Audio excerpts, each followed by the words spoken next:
আমি হচ্ছে ইকরার best friend, খুব কাছের বন্ধু। অনেক বছরের বন্ধুত্ব আমাদের। আর আমার নাম হচ্ছে গিয়ে ডাক্তার খাদিজা। যাই হোক, এখন আমরা আসল কথাটাই আসি, যেগুলো আপনারা বেসিক্যালি জানতে চাচ্ছেন।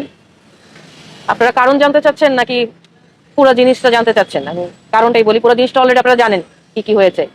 আচ্ছা, কারণ আমি তো একদম মানে শিওরিটি দিয়ে বলতে পারবো না যে এই কারণে হচ্ছে। কারণ লাস্ট যখন ওর সাথে আমার কথা হয়েছে 10টা 46-এ। ইকরার কাছে জিনিসটা এরকম, কারণ হচ্ছে কি, ইকরা তো আসলে ইকরা আলভিকে প্রচন্ড ভালোবাসতো। মানে ও প্রচন্ড অবসেস ছিল। ওর কাছে পৃথিবীর সবচেয়ে সুদর্শন ছেলে আলভি, ওর কাছে পৃথিবীর সবচেয়ে বেস্ট হাজব্যান্ড আলভি, ওর কাছে পৃথিবীর সবচেয়ে ভালো সিঙ্গার আলভি, আলভি গান গায়, ওর কাছে পৃথিবীর শ্রেষ্ঠ অ্যাক্টর আলভি, মানে ওর দুনিয়াটাই না আলভি। ইকরা মৃত্যুর আগে যে তথ্য দিয়ে গিয়েছিল ইকরার বান্ধবীর কাছে। প্রিয় দর্শক, আসসালামু আলাইকুম। ভিডিওটা যে যেখান থেকে প্লে করেছেন তাদেরকে অসংখ্য অসংখ্য ধন্যবাদ।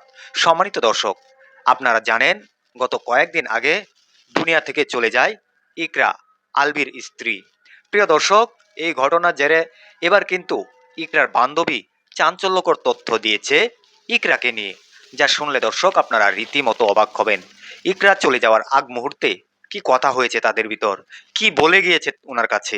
প্রিয় দর্শক, আজকে কয়েকটা গুরুত্বপূর্ণ ভিডিও দেখাচ্ছি ইকরার বান্ধবীর। ইকরাকে নিয়ে চাঞ্চল্যকর তথ্য দিয়েছে।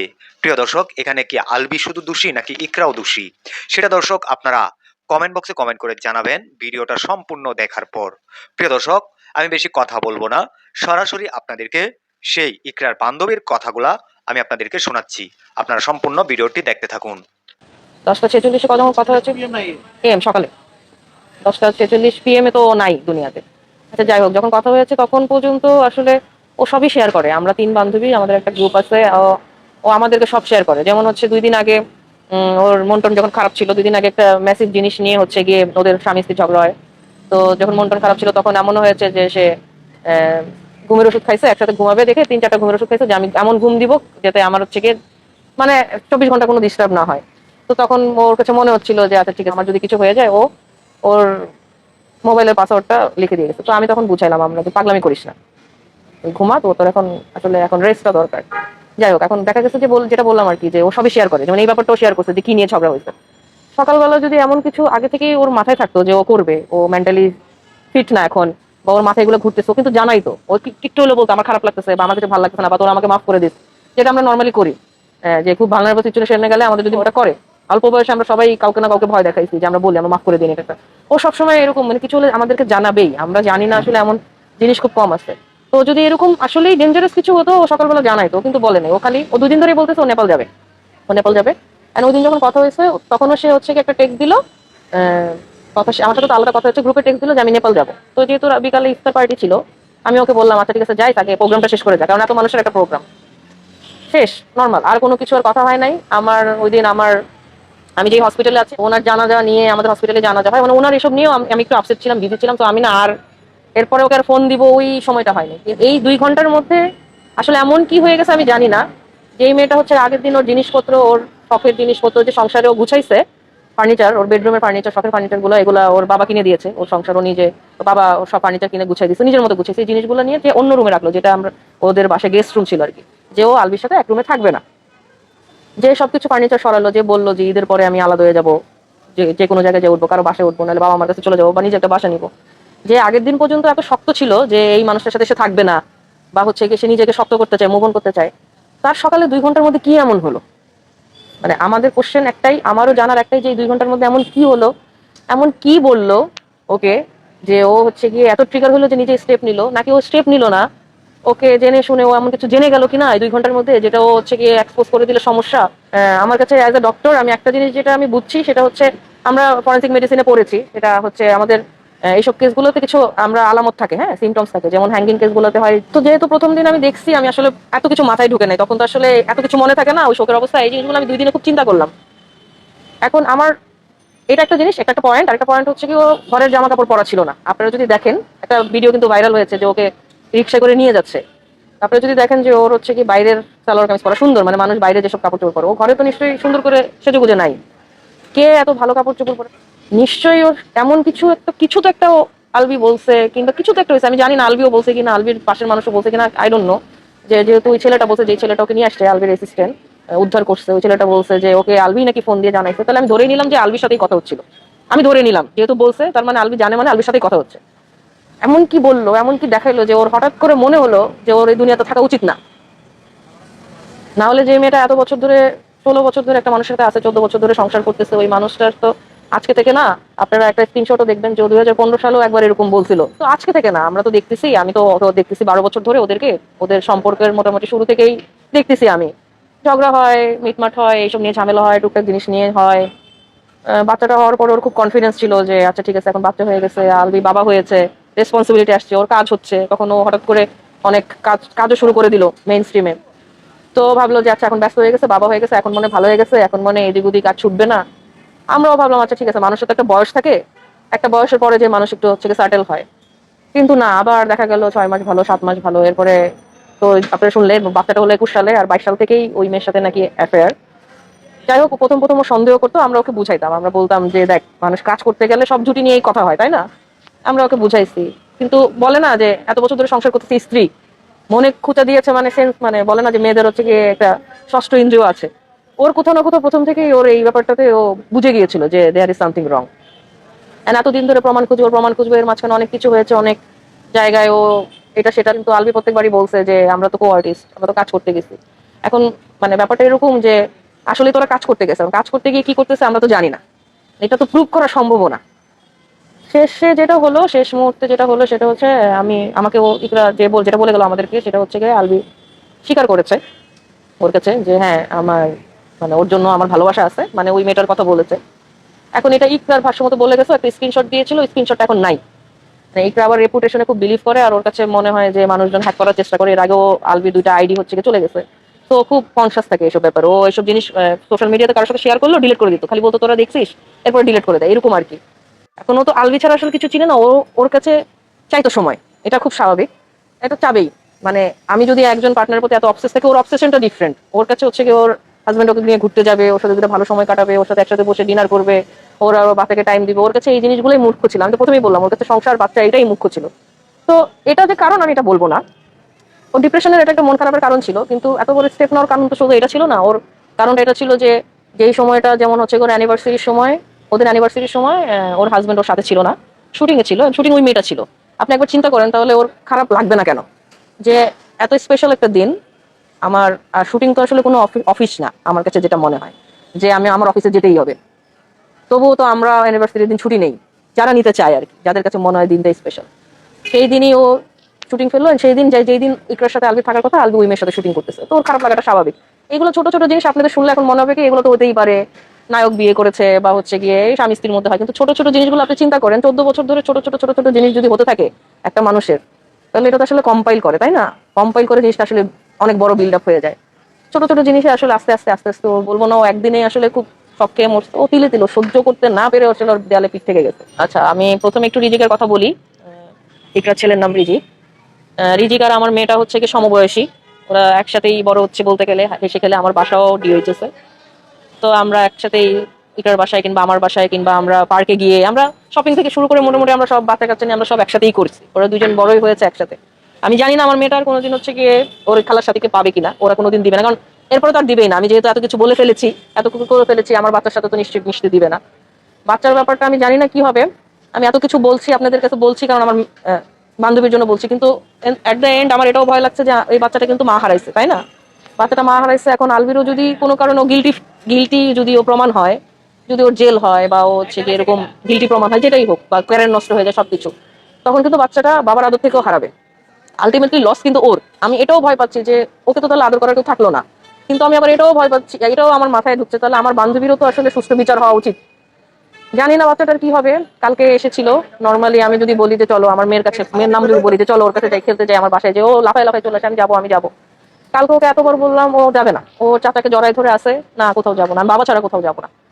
আমি জানি না ওকে কি শিখানো হয়েছে, পড়ানো হয়েছে। আচ্ছা ঠিক আছে, ছোট মানুষ, মাকে যেহেতু পায় নাই 2 দিন, বাবা হয়তো বা বলেছে ফোন দিয়ে, বাবার কথা শুনছে, এটাই স্বাভাবিক। আমরাও বাবা মার কথা শুনবো, নাহলে বাবার কথা শুনবো। ও তো ছোট মানুষ, ও তারা তো কিছু বুঝতেছে না। তবে আমি চাই ওর একটা ভালো কাস্টাডি হোক। আমি এখন ইকরার বাবা মার যে অবস্থা, মেন্টাল যে অবস্থা, এই সময় আসলে রিজিককে এনে ওরাও রাখতে পারবে না। মানে এখন ওই মেন্টাল স্টেবিলিটি নেই, নিজের সন্তানকে হারাইছে মাত্র, আর ওদের তো একমাত্র সন্তান, আপনারা তো ইন্টারভিউ নিয়ে আসছেন, জানেন একটা মাত্র সন্তান। তো আমি এই জন্য এখন আসলে আমি রিজিকের ব্যাপারটা নিয়ে আসলে আমি কিছু বলতে চাই না। আমি আসলে জানি না আসলে ব্যাপারটা কি হবে। আর ঠিক মতো না কমিউনিকেশন করতেই দিচ্ছে না ওদের বাসায়। না ও আমি আলবির মার সাথে ঠিক মতো কমিউনিকেশন করতে পারতেছি না, আলবির ভাইয়ের সাথে করতে পারতেছি, রিজিকের সাথে দেখা করতে পারতেছি না। তবে বাচ্চাটা সারা জীবনের জন্য মা হারালো। আর যা কিছু হচ্ছে ও বড় হয়ে তো জানবে যে ওর বাবার কারণে ওর এরকম হয়েছে। যেটাই হোক এই মেসআপটা তো দেখবে, কাটা ছোড়াছুড়িটা তো দেখবে। এটা আসলে ওর মানসিক অবস্থার জন্য ভালো হবে না, এটা জানি আমরা। যাই হোক, আপনারা দোয়া করবেন। এছাড়া আসলে বাচ্চাটার জন্য কিছু বলার নাই। আঙ্কেল আন্টি হয়তো বা আস্তে আস্তে শোক কাটায় উঠতে পারবে, যেহেতু ওনাদের একটা সার্টেন বয়স হয়েছে। আস্তে আস্তে বুঝাবে, নিজেকে বুঝাতে পারবে। বাচ্চাটা আসলে যত বড় হবে তত জিজ্ঞেস করবে আমার মা কোথায়, আমার মা কোথায়, আমার মার কি হয়েছে। দেখি, আমি যাব, আমি চেষ্টা করবো বাচ্চাটার সাথে দেখা করার, যদি ওরা দেখা করতে দেয়। জানি না, আপনি বললেন আজকে যে ওদের ওখানে মানব অধিকারের লোক গিয়েছে, রাইট? তো হয়তো বা বাসাটা চেঞ্জ করতে পারে, অনেক কিছুই হতে পারে। পাবো কিনা ছেলেটাকে আর কোনোদিন দেখতে আমি জানি না। তবে যদি সুষ্ঠু বিচার হয় আর আলভির যদি কোনো বিচার হয়, তাহলে কাস্টাডি, আমার মনে হয় যে কাস্টাডিটা ইকরার বাবা মার কাছে যাওয়া উচিত। যেহেতু ইকরার বাবা মা দুজনেই বেঁচে আছেন, নানা নানি বেঁচে আছেন, আলভির তো বাবা নেই। তো একজন দাদির কাছে কাস্টাডি না নিয়ে মনে হয় এটা সবচেয়ে ভালো হয় যে নানা নানির কাছে কাস্টাডি দেওয়া। এটা আসলে ডিসাইড করার আমি কেউ না, এটা ওরা পারিবারিকভাবে সিদ্ধান্ত নেবেন। বাট এটা যদি হয় তাহলে হয়তো বাচ্চাটাকে দেখতে পারবো। কিছুটা হলেও মায়ের অভাবটা, মানে মায়ের অভাবটা পূরণ করতে পারবো, এটা বলে যে আমি তো তোমার আরেকটা মা। ও তো দেখেই আসছে ওর মায়ের সবচেয়ে ভালো বন্ধু কারা। ও তো আমাদেরকে ও মা হিসেবে জানে, আমাকে আর আমার একটা বান্ধবী আছে, আমরা তিনজন বেস্ট ফ্রেন্ড। হয়তো বা কিছুটা হলো আমাদের কাছে আসলে ওর মায়ের স্মৃতি মনে পড়বে, ও মাকে একটু কম মিস করবে, আমরা ওকে মায়ের গল্প বলবো। তো ও 2 দিন পানি ছাড়া কিছু খায় নাই। আমার মনে হচ্ছে যে এখন মনে হচ্ছে রিয়েলাইজেশনটা আসতেছে যে আমার মনে হচ্ছে আমার সবকিছু বাদ দিয়ে আসলে ওর কাছে যে 2 দিন পরে থাকা দরকার ছিল, হয়তো ওর মানসিক স্টেবিলিটিটা একটু ভালো হতো। ডিভোর্স হলে যে ব্রোকেন ফ্যামিলির একটা ব্যাপার, আলবি তো নিজেও ব্রোকেন ফ্যামিলির। তো এটা সবসময় বলতো যে আলবি আর আলবির ভাই যেভাবে বড় হয়েছে বাবার আদর ছাড়া, আমি চাই না আমার বাচ্চাটা এরকম হোক। ওর মধ্যে এই জিনিসটা তো ছিল, আরেকটা ছিল মায়া। কারণ অল্প বয়সে যে বিয়ে করছে তো ওর বাবা মাকেও রাজি ছিল না, অনেক বছর ওর ফ্যামিলির কেউ মেনে নেয় নাই। হ্যাঁ, ওদের সম্পর্ক ছিল, ওরা নিজেরা নিজেরা বিয়ে করে ফেলছিল 19 বছর বয়সে। অ্যান্ড এটাই একটা সমস্যা হয়ে গেছে, ওরা বাসায় মেনে নিতে চায় না। একটা অল্প বয়স, তার উপরে হচ্ছে একটা খুবই ভালো স্টুডেন্ট ছিল। ও জাহাঙ্গীরনগর বিশ্ববিদ্যালয়ে টিকেছে, তখন পড়াশোনা করতেছে। তো সেই তুলনায় আলভির তো আলভির ঝোঁক সবসময় এদিকেই ছিল, মিডিয়ার দিকে। ও পড়াশোনায় আসলে যে খুব একটা ভালো ছিল এটা আমি বলবো না। মানে আঙ্কেলের ভাষ্য মতো এটাই আর কি, যে আঙ্কেল দিতে চাই না বিয়ে এই কারণে, কারণ তার মেয়ে হচ্ছে ব্রাইট, তার মেয়ের ফিউচার ব্রাইট, ও কেন এরকম একটা ছেলের সাথে দিবে। তো ওরা অনেক বছর মেনে নেয় নাই। তো ইকরা বেসিক্যালি এই একটা কারণে, এটা একটা প্রথম দিকে এটা একটা সলিড কারণ ছিল যে ও এই সংসারটা ভাঙতে চাইতো না। কারণ ও এত বড় মুখ করে বাবা মার কাছ থেকে চলে আসছে, ও চাইতো না যে ও ছোট হয়ে যাক, ও চাইতো না ওর আত্মীয় স্বজনের সামনে ও ছোট হোক। ও চাইতো যে ও ভালোবেসে এত বড় মুখ করে ঘর ছেড়ে আসছে, ও দেখায় দেখ সবাইকে যে আমি সুখে আছি, আমি ভুল করি নাই। ওই ওই হেরে যাওয়াটা ও চায় নাই। আমার কাছে মনে হয় কি, আমি সবসময় বিলিভ করি সেটা হচ্ছে টক্সিসিটি থেকে, একসাথে থেকে টক্সিসিটি থেকে দূরে থাকা ভালো। মানসিক শান্তি অনেক বড় জিনিস। আমরা এখন যদি একটা খারাপ ঘটনা দেখি যে অমুকের সাথে তোমাকে ডিভোর্স হয়ে গেছে, আমরা 2 দিন কথা বলবো, আমরা ভুলে যাবো। কিন্তু ওই মানুষটা কিন্তু টক্সিসিটি থেকে বেঁচে গেল। সে কিন্তু জানে সে কত বড় একটা বাধা থেকে বেঁচে গেল। আজকে যদি ইকরা এই জিনিস ডিসিশনটা নিত যে আমি মুক্ত, আমি ওর কাছ থেকে মুক্ত হয়ে গেছি, তাহলে ও একবারে দুনিয়া থেকে মুক্ত হতো না। কিন্তু ও মানসিক টর্চারটা ওর সহ্য করতে হতো না। কিন্তু আপনি দেখেন, আপনি 2 বেলা না খেয়ে থাকতে পারবেন, কিন্তু 2 বেলা আপনি মানসিক অশান্তির মধ্যে থাকতে পারবেন না। আপনি ঘুমাতে পারবেন না, আপনি উঠতে বসতে পারবেন না, আপনি নিঃশ্বাস নিতে পারবেন না, আপনার প্যানিক অ্যাটাক হবে। That is bad. আমি সবসময় বলি, মানুষ আমাকে বলতে পারে যে তুমি এরকম ডিসিশন, এরকম সাজেশন কেন দাও। ওকেও অনেকবার বুঝাইছি, ও প্রত্যেকবার বলছে যে আমাকে এগুলো বলিস না, আমি ডিভোর্স দিব না। অনেকবার বুঝাইছি। আমি ওকে এটাও বলছি যে তুই ডিভোর্স নিস না, তুই সেপারেশনে থাক কিছুদিন। হয় না, মানুষ দূরে থাকলে অনেক কিছু রিয়েলাইজেশন হয়। হয়তো আলবিরও কিছু রিয়েলাইজেশন হতো যে আমার বউ বাচ্চা দূরে। হয়তো ওরও রিয়েলাইজেশন হতো যে আচ্ছা কিভাবে হচ্ছে গিয়ে সম্পর্ক ঠিক করা যায়, কিভাবে হচ্ছে গিয়ে আলবিকে ঘরের দিকে মনোযোগী করা যায়। কাছে থেকে ঝগড়াঝাটি করে আসলে ইগোটাই হয়, দুজনের ইগো হয়, ঝগড়াঝাটি হয়, মানসিক অশান্তি বাড়ে। এখন আলবি তো বাইরে কাজ করে, ও শুটিং করতে যায়। এখন ওই মেয়ের সাথে রিলেশন আছে কি নাই, এটা মোটামুটি আমার মনে হয় এখন সবাই কিভাবে লিখতেছে বের করেই ফেলবে। আমি এখন প্রথম দিন সিউরিটি দিয়ে বলার চেষ্টা করছি, কারণ আমার বান্ধবী বলে গেছে। এখন যেহেতু মুখে বলা কথার, মানুষের মৃত, মুখে বলা কথার তো কোনো দাম নাই। তো আমি সিউরিটি দিব না, বাট আলটিমেটলি আপনারা সবাই জানেন।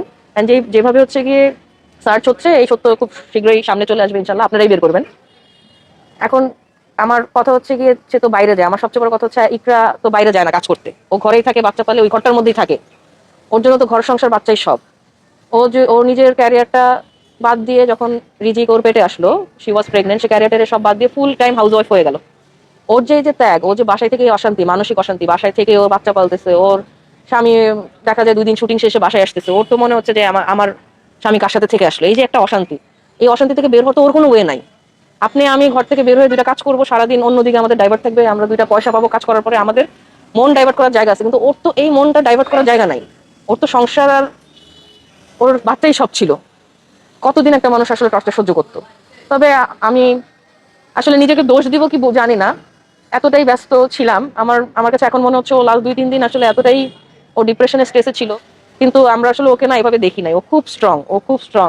ও যা করছে জীবনে, যতটুক আগাইছে, ওকে যত মানুষ চিনে, সবাই কিন্তু ওর নামে ভালো কথা বলতেছে। আপনি যদি কুর্মিটলায় যেয়ে থাকতেন ওই দিন দেখতেন, এমন এমন মানুষ আসছে যাদের সাথে কোনোদিন ওর দেখা হয় নাই, কিন্তু সবাই ওকে এত পছন্দ করতো। কারণ একে তো হচ্ছে কি, ও নারীদের অনুপ্রেরণা ছিল, সবাইকে খুব সাহস দিত। ওর একটা গ্রুপ ছিল, মাম্মিস গ্রুপ।